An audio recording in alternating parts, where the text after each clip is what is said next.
Hello, good morning everyone. Today we are discussing about computer language. Computer language it is a medium. Computer language एक medium होता है जिसके through हम computer से communicate करते हैं। और जो कंप्यूटर होता है फिर जब हम उसे कम्युनिकेट करते हैं तो कंप्यूटर को हम एक इंस्ट्रक्शन देते हैं। इंस्ट्रक्शन को वो फॉलो करता है और वर्क करता है। तो like that in our daily life, हमारी डेली लाइफ में क्या होता है कि हम कम्युनिकेट करते हैं एक दूसरे से। कम्युनिकेट किस लिए करते हैं? अपने आइडियाज़ को, अपने व्यूज़ को, अपने फीलिंग्स को शेयर करने के लिए। ठीक है। कंप्यूटर की एक अपनी लैंग्वेज होती है जो कंप्यूटर उसे समझता है। बस हमें कंप्यूटर को ओनली इंस्ट्रक्शन देनी होती है। उन इंस्ट्रक्शन को देने के बाद कंप्यूटर क्या करता है? अपना वर्क करता है। इंस्ट्रक्शन क्या होती है? एक स्टेप वाइज स्टेप एक प्रोसेस होता है जिसके थ्रू कंप्यूटर एक्शन परफॉर्म करता है।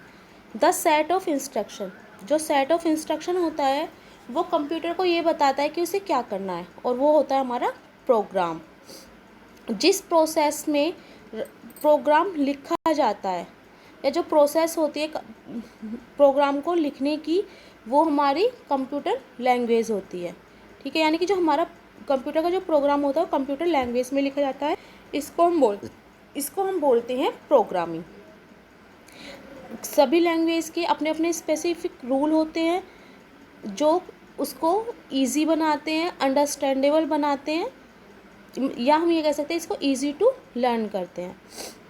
नाउ नेक्स्ट आता है हमारा generation of a computer language. Computer language में क्या होता है कि कंप्यूटर की अपनी लैंग्वेज होती है। वो इंग्लिश हिंदी को नहीं समझता, वो बाइनरी नंबर को समझता है। बाइनरी की फॉर्म क्या होती है? 0 और 1। तो जनरेशन का मीन्स होता है कि जो कंप्यूटर की लैंग्वेज डेवलप हुई थी, बिकॉज जो हमारी फर्स्ट लैंग्वेज हुई थी वो बिल्कुल परफेक्ट नहीं थी, उसके कुछ हमें डिसएडवांटेजेस थे, तो उसको हमने प्रमोट किया। ठीक है। उसको प्रमोट किया, उसमें कुछ फीचर्स ऐड किए, फिर हमने सेकंड जनरेशन लैंग्वेज डेवलप की। तो जो इन दोनों के बीच का टाइम पीरियड था या जो गैप था वो होते हैं फेसेस। तो हम इसे बोलेंगे जनरेशन। तो हमारी फर्स्ट जनरेशन लैंग्वेज थी machine language, second generation language assembly language, third generation language high level language, fourth generation language very high level language, fifth generation language artificial intelligence. तो first we discuss here first generation language. In first generation language we expressed a binary form. यानी कि जो first generation की language थी वो थी machine language, और machine language को हमने एक्सप्रेस किया था किसके थ्रू? बाइनरी फॉर्म के थ्रू। बाइनरी फॉर्म में क्या होता है? बाइनरी में ओनली 2 डिजिट होती है, 0 और 1। कंप्यूटर क्या होता है कि आप कंप्यूटर को इंस्ट्रक्शन दोगे, कंप्यूटर उन इंस्ट्रक्शन को फॉलो करेगा और उसको कन्वर्ट कर देगा बाइनरी फॉर्म में।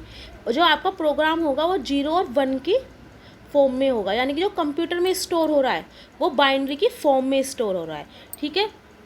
ये कंप्यूटर की अपनी एक लैंग्वेज है जिसे कंप्यूटर समझता है। मशीन लैंग्वेज का एडवांटेज था कि it is a very high speed. इसकी स्पीड बहुत हाई थी, जो लो मेमोरी यूटिलाइजेशन था। बट इसका हमें एक बेनिफिट भी था। डिसबेनिफिट क्या था कि एक टाइम कंज्यूमिंग प्रोसेस था। इसको लिखना और इसको प्रोग्राम को कन्वर्ट करना मशीन लैंग्वेज में बहुत डिफ़िकल्ट था। नाउ नेक्स्ट है हम लो लेवल लैंग्वेज। जो हमारी मशीन लैंग्वेज थी इसको हम लो लेवल लैंग्वेज भी कहते थे, क्योंकि ये प्रॉपरली मशीन इंडिपेंडेंट लैंग्वेज थी और इसको रन करने में, इसको प्रोग्राम को एग्जीक्यूट करने में बहुत टाइम पीरियड लगता था। सो it is called a low level language. Second generation language थी हमारी असेंबली लैंग्वेज। इसमें क्या था? हमने नेमोनिक कोड्स और सिंबल्स को यूज़ किया था। जो सिंबल्स थे हमारे शॉर्ट कमांड्स होती थी, जैसे एडिशन है, एडिशन को हम ऐड लिखेंगे, सब्ट्रैक्शन है, सब्ट्रैक्शन को हम सब लिखेंगे। यानी कि हमने जहाँ पे बाइनरी फॉर्म थी हमने उसको रिप्रेजेंट किया था सिंबल्स के थ्रू। तो इसको जैसे हमें ऐड करना है तो बाइनरी की फॉर्म में तो हम जैसे 0 0 1 0 के थ्रू आएगा, बट जब हमें ऐड करना है तो हम एक शॉर्ट कमांड लिखेंगे एडिशन की ऐड लिखा। ये हमारा किस में लिखा जा रहा है? ये डायरेक्टली लिखा जा रहा है असेंबली लैंग्वेज में। यूजर्स के लिए जो सिंबॉलिक कोड्स थे इनको लर्न करना, इनको समझना बहुत इजी हो गया था। और जो ये मशीन लैंग्वेज थी ये भी मशीन डिपेंडेंट थी। इसकी जो प्रोग्रामिंग की टाइम कंज्यूमिंग थी वो क्वाइट थी। It is also regarded as a low level language, ये भी लो लेवल लैंग्वेज से रिगार्डेड थी। थर्ड जनरेशन लैंग्वेज जो थी, थर्ड जनरेशन लैंग्वेज थी हमारा कॉम्बिनेशन थी मशीन लैंग्वेज का और असेंबली लैंग्वेज का, क्योंकि इसमें हमने क्या किया है, इसमें हमने इंग्लिश वर्ड यूज़ किए और मैथमेटिकल ऑपरेटर्स यूज़ किए। It is also called the combination of a English words and a mathematical operators. इसका जो इन्वायरमेंट था वो सिंपल था और यूज़र फ्रेंडली इन्वायरमेंट क्रिएट था इसका। ये मशीन इंडिपेंडेंट थी। हमारी टू जनरेशन यानी कि फर्स्ट जनरेशन और सेकंड जनरेशन की जो लैंग्वेज थी वो मशीन डिपेंडेंट थी, but third generation language is machine independent. इसके फीचर्स क्या थे, इसको ये इजी टू लर्न थी, इसको इजीली यूज़ कर सकते थे, इजीली लर्न कर सकते थे डिफरेंट कंप्यूटर लैंग्वेज में। इसमें इसे लार्ज नंबर पीपल स्टार्ट करते थे लिखने के लिए, ठीक है। इसमें क्या होता था कि जो इसे हम हाई लेवल लैंग्वेज कहते थे, ये सिमिलर थी, ठीक है, ये इंग्लिश लैंग्वेज की सिमिलर थी। जैसे इंग्लिश लैंग्वेज होती है, जो इंग्लिश लैंग्वेज को हम इजीली समझ सकते, तो लाइक डेट प्रोग्रामिंग लैंग्वेज को भी हम इजीली समझ सकते थे, तो इसीलिए ये इंग्लिश लैंग्वेज के सिमिलर थी। यहाँ पर हमें कुछ पॉपुलर लैंग्वेज दी हुई है जो थर्ड जनरेशन लैंग्वेज से रिगार्डेड है। जावा है, बेसिक है, C plus, it is the example of a high level language. तो थर्ड जनरेशन थी हमारी हाई लेवल लैंग्वेज। ना fourth generation language, fourth generation language में क्या था, इसमें हमने कुछ फीचर्स ऐड करे थे। जो हमारी थर्ड जनरेशन लैंग्वेज थी उसको हमने प्रमोट कर दिया, उसको हमने और मतलब कि कुछ और एडवांटेज ऐड किए, उसको मोर पावरफुल बनाया। It is also called a very high level language, इसलिए इसको हमने हाई लेवल लैंग्वेज बोला। ये क्या थे, ये कॉम्बिनेशन था कुछ फीचर्स का। जैसे इसका जो इन्वायरमेंट था वो हाईली यूज़र फ्रेंडली इन्वायरमेंट था। ये इंडिपेंडेंट थी, ऑपरेटिंग सिस्टम इंडिपेंडेंट थी। इसकी स्पीड थी जो एग्जीक्यूशन की वो बहुत हाई थी। इसने सॉफ्टवेयर की कॉस्ट को रिड्यूस कर दिया था और टाइम को भी रिड्यूस कर दिया था। फोर्थ जनरेशन लैंग्वेज थी, इसका जो रिजल्ट था वो वही था कि मतलब कि बहुत जल्दी एग्जीक्यूट कर लेती थी प्रोग्राम को, बहुत जल्दी रन कर लेती थी। फोर्थ जनरेशन लैंग्वेज की कुछ यहाँ पे एग्जांपल दिए हुए हैं जो डाटाबेस को मैनेज करते थे, जैसे PHP, Ruby, Python, Perl and SQL। Next is a fifth generation language. Fifth generation language में क्या था, ये टोटली डिपेंडेंट थी आर्टिफिशियल लैंग्वेज पे। आर्टिफिशियल लैंग्वेज का मीन्स होता है कि जो मतलब कि एक आप ह्यूमन बीइंग से वर्क कराते हो वो ही वर्क हमारी आर्टिफिशियल इंटेलिजेंस ही करती है, आर्टिफिशियल लैंग्वेज करती है। मतलब कि ये विजुअल टूल्स पर डिपेंड होती थी। इसमें हमें विजुअल टूल्स प्रोवाइड होते, तो विजुअल टूल्स में क्या होता है, जो विजुअल टूल्स होते हैं वो एक ग्राफिकल रिप्रेजेंटेशन होती है, उसको हम इजीली अंडरस्टैंड कर सकते हैं। फिर इसमें आता है कि इसके कुछ एग्जाम यहाँ पे दिए हुए हैं कि some example of fifth generation language. एक मरकरी हो गया, OPS 5 एंड प्रोलो। यहाँ पे लैंग्वेज है और उसके फीचर्स दिए हुए हैं। फर्स्ट जनरेशन थी हमारी मशीन लैंग्वेज। मशीन लैंग्वेज में क्या था, बाइनरी कोड ऑपरेट करता था, 0 और 1 डेटा को जो था वो बाइनरी कोड ऑपरेट करता था, मशीन डिपेंडेंट थी और इसको डायरेक्टली कंप्यूटर अंडरस्टूड करता था, नॉट अ ह्यूमन बीइंग। फिर आता है हमारा असेंबली लैंग्वेज। असेंबली लैंग्वेज में क्या था, जो हमारे बाइनरी कोड थे उनको हमने रिप्लेस कर दिया था थ्रू अ सिम्बल्स और न्यूमेरिक कोड्स के थ्रू। ये भी मशीन डिपेंडेंट थी। और क्या कहते हैं, इसमें हमने असेंबलर का यूज़ किया था। असेंबलर का मीन होता है कि ये जो मशीन लैंग्वेज को के प्रोग्राम को ट्रांसलेट करता है। ट्रांसलेट मतलब था कन्वर्ट करना मशीन लैंग्वेज प्रोग्राम में। जो हमारा मशीन लैंग्वेज का प्रोग्राम था उसको असेंबली लैंग्वेज में कन्वर्ट कर देता था। थर्ड है हमारा high level language. High level language में क्या था, it is the combination of English word और मैथमेटिकल ऑपरेटर। इसमें मैथमेटिकल ऑपरेटर्स और इंग्लिश वर्ड को यूज़ किया गया था। ये मशीन इंडिपेंडेंट थी और इसको कंपाइलर जो मतलब कि प्रोग्राम होता था उसको कंपाइल करता था। कंपाइलर का वर्क क्या होता है, कंपाइलर का वर्क होता है कि जो हमारा कंपाइलर होता है ना वो प्रोग्राम को ट्रांसलेट करता है, यानी कि high level language to machine level language में कन्वर्ट कर देता है। इसमें क्या होता है कि मतलब कि ये पूरे प्रोग्राम को एक टाइम में कन्वर्ट कर देगा। फिर आता है हमारा फोर्थ जनरेशन लैंग्वेज। इसमें क्या है, ये भी मशीन इंडिपेंडेंट थी। It is the advance feature of a high level language, so it is called a very high level language. फिर आता है हमारा 5GL, फिफ्थ जनरेशन लैंग्वेज। ये आर्टिफिशियल इंटेलिजेंसी पर डिपेंड थी और टोटली मशीन इंडिपेंडेंट और ईजी टू लर्न थी।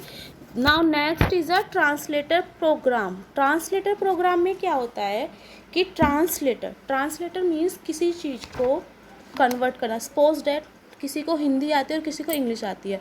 अब तो जो हिंदी आती है उसको हम कन्वर्ट किस में करेंगे, जिसको हिंदी आती है और उसको हिंदी नहीं आती है, उसको इंग्लिश आती है, तो हम उसे हिंदी को इंग्लिश में कन्वर्ट कर देते हैं। तो लाइक डैट जो हमारा ट्रांसलेटर होता है वो हाई लेवल प्रोग्राम को लो लेवल लैंग्वेज प्रोग्राम में कन्वर्ट कर देता है।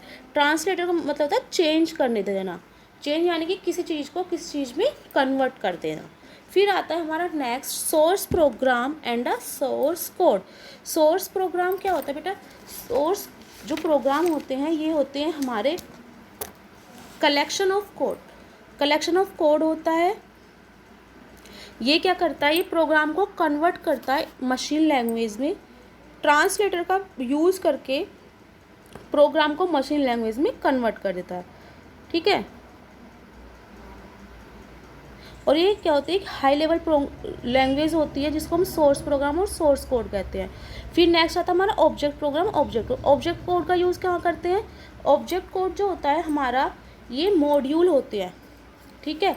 ये एक प्रोडक्ट होता है जो कंपाइल करता है स्टेटमेंट को सीक्वेंस में, ठीक है, और एक इंस्ट्रक्शन इन अ लैंग्वेज, और एक लैंग्वेज की इंस्ट्रक्शन होती है। ऑब्जेक्ट प्रोग्राम और ऑब्जेक्ट कोड क्या होते हैं, ये क्या होते हैं, ये कोड होते हैं और मॉड्यूल होते हैं जो कंपाइलर का वर्क करते हैं, ठीक है। स्टेटमेंट्स को सीक्वेंस बाय सीक्वेंस यानी कि स्टेप बाय स्टेप कन्वर्ट करते हैं और फॉलो करते हैं इंस्ट्रक्शन इन अ लैंग्वेज, ठीक है। नाउ नेक्स्ट है हमारा source code, translator, object code. देखो सोर्स कोड क्या होता है in this figure. First source code क्या होता है, हमारे कलेक्शन ऑफ कोड होता है, यानी कि कमांड होती है, कमेंट्स होती या हम इनको बोल सकते हैं कमांड्स बोल सकते हैं, ठीक है। तो सोर्स कोड क्या हमें प्रोवाइड करता है, एक असेंबलर और एक कंपाइलर। सोर्स कोड हमें असेंबलर और कंपाइलर प्रोवाइड करता है। तो इन दोनों का वर्क क्या होता है, सोर्स कोड का जो इसमें हमें असेंबलर और कंपाइलर जो इन्होंने हमें प्रोवाइड कराया असेंबलर और कंपाइलर, तो इन दोनों का वर्क क्या होता है, कन्वर्ट करना, प्रोग्राम को कन्वर्ट करना। ट्रांसलेटर का वर्क होता है किसी चीज़ को ट्रांसलेट करना, उसको कन्वर्ट करना। ऑब्जेक्ट कोड क्या होते हैं, ये हमारे मॉड्यूल होते हैं जो यह समझना, it is the module of a product and compile a program in a sequence और follow a instruction step by step, ठीक है। तो ट्रांसलेटर के हमारे पास थ्री प्रोग्राम है। Here is 3 types of translator program. First is assembler. Assembler का work होता है कि ये जो हमारे नेमोनिक कोड्स होते हैं उनका यूज़ करके प्रोग्राम को मशीन लैंग्वेज के इक्विवेलेंट बना देता है, यानी कि उसके इक्वल बना देता है। इंटरप्रेटर का वर्क होता है कि बहुत हाई लेवल लैंग्वेज को कन्वर्ट करता है लो लेवल लैंग्वेज के प्रोग्राम में लाइन बाय लाइन। इसको वो लाइन बाय लाइन कन्वर्ट करेगा और जहाँ पर एरर शो होगी वहाँ पर लाइन को मेंशन करके एरर बताएगा, ठीक है। फिर इसमें होता है कंपाइलर का वर्क होता है कि पूरे प्रोग्राम को एक साथ whole program converted into a high level language to machine language.